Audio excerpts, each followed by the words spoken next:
Iran is a powerful, strong country with a powerful military.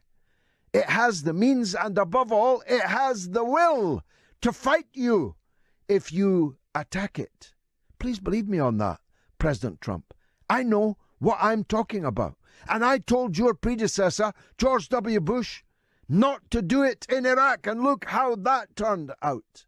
But it will be much, much, much worse for you than it was for George W. Bush, because Iran is far more capable and willing of fighting back against you. And Iran has a religious echo around the world. And you will not just be fighting in the Straits of Hormuz, believe me. You'll be fighting Iran everywhere, or rather, they'll be fighting you everywhere. It will be an absolute cataclysmic catastrophe if you attack Iran. This war may actually start very quickly indeed.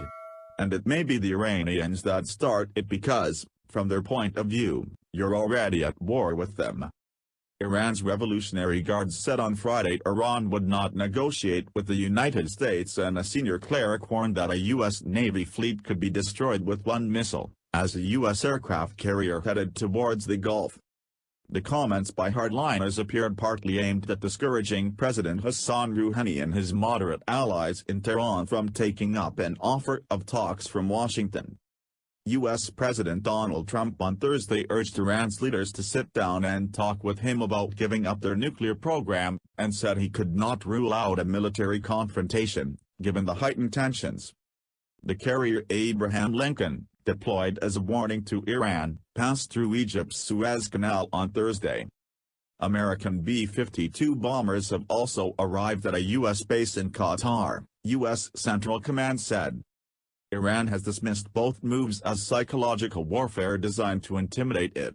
The UK notes with great concern the statement made by Iran today concerning its commitments under the Joint Comprehensive Plan of Action. We are analysing the detail of it, and we are in close contact with the other parties to the deal. But today's announcement from Tehran is, I have to say to the House, an unwelcome step. We urge Iran not to take further escalatory steps and to stand by its commitments. We are not at this stage talking about reimposing sanctions, but one has to remember that they were, of course, lifted in exchange for the nuclear restrictions as part of that JCPOA. Should Iran cease meeting its nuclear commitments, there would, of course, be consequences.